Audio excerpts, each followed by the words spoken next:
ဟုတ်ပြီနောက်တစ်ခုကကျတော့ bread making ဟလာ bread making ဆိုတာလို့ချင်းပါမုံပြုလုပ်ခြင်းဟုတ်ပြီနော်အဲ့ဒါပါမုံပြုလုပ်တဲ့အခါမှာဆိုရင်တဲ့သူကအစင်းစင်လေးရှိတယ်ဟုတ်ပြီနော်အဲ့မှာဆိုရင် the single cell fungi yeast is used in the making of bread ဟလာ single cell fungi ဆိုတာကကျတော့ cell တစ်လုံးနဲ့ရှိတဲ့မှုအဲ့ဒါ yeast ပေါ့နော်အဲ့ဒါ cell လုံးနဲ့ရှိတဲ့မှုဒီတာသေးကို is used အသုံးပြုတယ် in the making of bread ဘာလုပ်တဲ့အခါမှာသုံးလဲပါမုံပြုလုပ်တဲ့အခါမှာသုံးတယ်ဟုတ်ပြီနော်အဲ့ဒါငါတို့ဒီနေရာမှာမှတ်ထားမှာက yeast ဒီအမျိုးမျိုးရှိရဟုတ်ပြီနော်တာသေးရဆိုလို့ရှိရင်ဘာလို့လဲပုံစံအမျိုးမျိုးရှိရနော်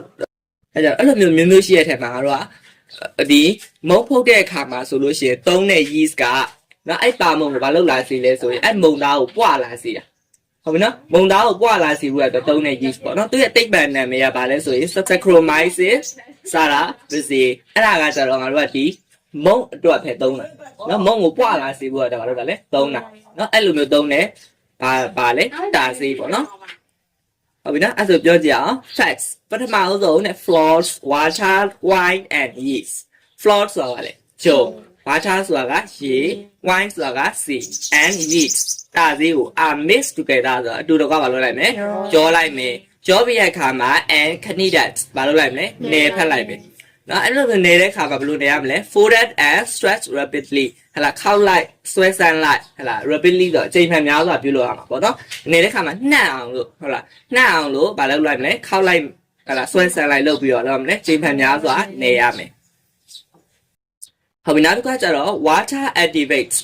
နော်ရေကလှုပ်ဆော်ပေးတယ် the amylase enzyme ဟုတ်ပြီမနေ့က amylase အကြောင်းကိုပြောခဲ့ရသေးဘူးဟုတ်ပြီနော်အဲ့ဒါငါတို့ amylase enzyme တွေဒီတဘာဝမှာလည်းရှိတယ်လို့လူရဲ့ခန္ဓာကိုယ်ထဲမှာလည်းရှိတယ်နော်အဲ့ဒါ amylase enzyme တွေဘာဖြစ်လဲတဘာဝမှာလည်းရှိတယ်လို့လူရဲ့ခန္ဓာကိုယ်ထဲမှာလည်းရှိတယ်အဲ့ဒါလူခန္ဓာကိုယ်မှာဆိုလို့ရှိရင်အရှင်းဆုံးပြောရမယ်ဆိုလို့ရှိရင်ငါတို့ပါဇက်ထဲမှာရှိတဲ့ zray ဟုတ်လား zray ဆိုလို့ရှိရင်ဥမာသမင်းစားလိုက်တယ်နော်သမင်းစားတယ်ဆိုလို့ရှိရင်သမင်းထဲမှာဆိုရင်ပါလဲဆိုလို့ရှိရင်ငါတို့ gazidat ဆိုတဲ့ stretch ပါတယ်သဘောပေါက်လားအဲ့ဒါ gazidat ဆိုတာပါလဲ stretch ပါတယ်အဲ့ stretch ကိုငါတို့က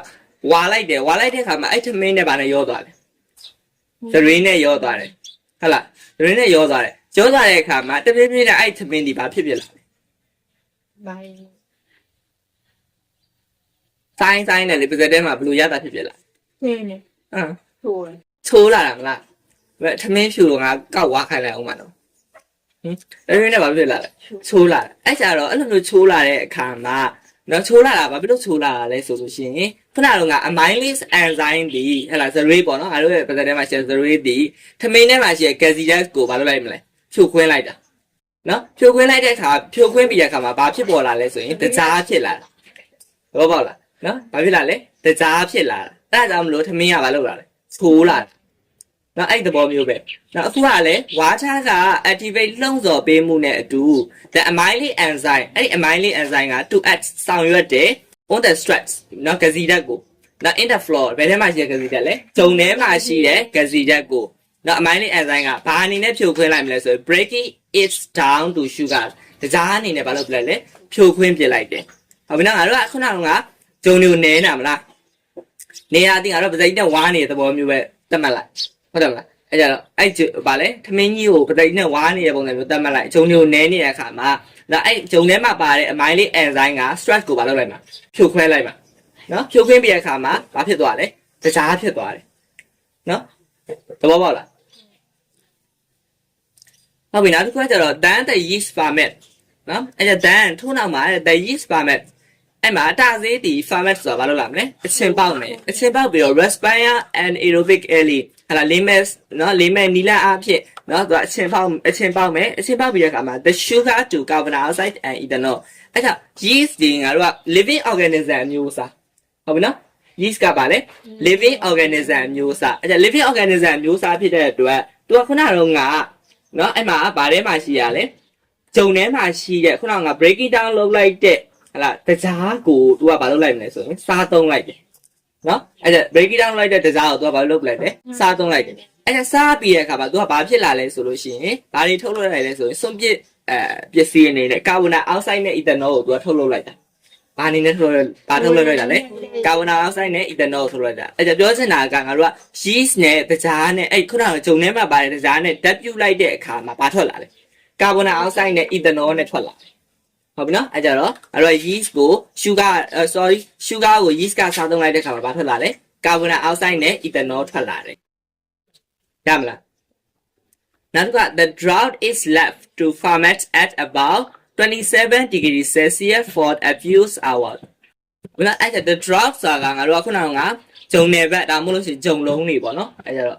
ဂျုံနယ်ထားတဲ့ဂျုံတွေကိုပြောတာဟုတ်ပြီနော်အဲ့ဒါတွေဒီတဲ့ if left to ferment ဘာလို့လာလဲပွာလာမယ်ဟုတ်ပြီနော် at about 27 degrees Celsius for a few hours ဟာလာဒီနိုင်အနေငယ်နော်29 degree Celsius မှာရှိနော်နိုင်အနေငယ်ထားတဲ့အခါမှာတဲ့နော်အဲ့ drought လေးတွေကဘာလို့လာမလဲပွာလာမယ်နောက်တစ်ခါ sticky protein နော် sticky protein ဆိုတာကဒီစီးကက်တဲ့နော် protein နော် gluten အဲ့ဒါစီးကက်တဲ့ဒီ protein gluten တစ်ခုอ่ะဆိုလို့ရှိရင် holds ဘာလို့ထားမလဲထိန်းထားမယ်ဒီ carbon dioxide gas bubble ဟုတ်နော် carbon dioxide gas နော် bubble ဆိုတာကဘူပေါင်းလေးတွေပေါ့နော်အဲ့ဒါ carbon dioxide ဘူပေါင်းလေးတွေကိုသူဘာလို့ထားမလဲထိန်းထားမယ်ဘယ်သူကထိန်းထားမှာလဲ sticky protein gluten ကထိန်းထားမှာဒါမလားနော်ဘယ်ထဲမှာရှိတဲ့နော်ဘူပေါင်းလေးတွေလဲဆိုရင် in the droughts ဘယ်ထဲမှာရှိရလဲအဲဂျုံလုံးထဲမှာရှိတဲ့ဘူပေါင်းလေးတွေကိုဘယ်သူကထိန်းထားမှာလဲ protein gluten ကဘာလို့ထားမလဲထိန်းထားမယ်and ပြီးတော့မှ make it နော်သူကပြုတ်လုပ်မယ်တဲ့ right ပွာလာအောင် almost to twice of its original size သူရဲ့မူလအရွယ်အစားထက်နှစ်ဆနီးပါး almost ဆိုတာလူနီးပါးကိုပြောတာနော်အဲကြနှစ်ဆနီးပါးပွာလာအောင်သူကဘာလုပ်ပေးမလဲပြုတ်လုပ်ပေးမယ်အဲကြတော့ protein gluten ဒီသူလုပ်ပေးရနှစ်ခုရှိရဲ့carbon dioxide gas bubble တွေကိုနော် in the drought ထဲမှာမလုပ်ထားလဲထိန်းထားမယ်ပြီးတဲ့အခါမှာသူကနော် original site ထဲနှစ်စားဖြစ်လာအောင်လဲမလုပ်ပေးနိုင်လဲဖွာလာအောင်လဲလုပ်ပေးနိုင်တယ်အဲကြတော့ဒါဗာလဲ sticky protein gluten ရဲ့လောက်ဆောင်ချက်နှစ်ခုပေါ့ကြမလားဟုတ်ပြီနောက်တစ်ခုက after that ပြီးရဲ့နောက်မှာ the drought is baked in the oven at 200 degrees Celsius ဒါပြီးရဲ့နောက်မှာ the drought ဘာလို့လဲအဲ့ဂျုံလုံးကိုဟုတ်လားခုနကငါတို့နေထားတဲ့ဂျုံဘက်တွေကို is baked ဘာလို့လိုက်မလဲဖုတ်လိုက်မယ် in the oven မီးဖို့ထဲမှာ at 200 degree Celsius ဟုတ်လား200 degree Celsius မီးဖို့ထဲမှာဘာလို့လိုက်မလဲဖုတ်လိုက်မယ်နော် baking အဲ့လိုမျိုးဖုတ်နေတဲ့အခါမှာတဲ့ kill ဆိုတာတေးစီရယ်နော် the yeast ငါတို့ case ကိုလိုဘာလို့သုံးလဲဆိုရင်ခုနက the yeast ဒီဘာလို့ပြောထားလဲ living organism လို့ပြောထားရမလားဟုတ်တယ်နော် living organism ဖြစ်တဲ့အတွက်အဲ့မှာ baking မုံဖုံးလိုက်တဲ့အခါမှာအပူနဲ့တွေ့တဲ့အခါမှာနော် yeast တွေဘာလုပ်သွားမလဲသေသွားမယ်တော့ပေါ့လားand ပြီးတော့မှ evaporate ဘာလုပ်သွားမလဲအငွေ့ပြန်သွားမယ် the ethanols ဟလာ ethanol and ဟလာ ethanol တွေလည်းဘာလုပ်သွားမလဲအငွေ့ပြန်သွားမယ်and ပြီးတော့မှ the expanding gas bubble နော် expanding ဆိုတာဘာလုပ်လာမလဲပွာလာမယ်ဒါမှမဟုတ်ရှင်ပြန်ကားလာမယ်ပေါ့နော် gas bubble ဆိုတော့ဓာတ်ငွေ့ခုနကငါပါလေဘူပေါင်းတွေကဘာလုပ်လာမလဲပွာလာမယ်ဒါမှမဟုတ်ရင်ပြန်ကားလာမယ်ငါအဲ့လိုမျိုးပွာလာတဲ့အခါမှာ get ပေးတယ် the bread ပါမုံကို a light cellular texture light cellular ဆိုတာနူးညံ့တဲ့ texture ဆိုတာကမုံသားပေါ့နော်အဲ့ကြတော့ဒီပါမုံကိုနူးညံ့တဲ့မုံသားအနေနဲ့ဘာလုပ်ပေးလဲကြောင်းလဲပေးတယ်ပေါ့ဟုတ်ပြီနော်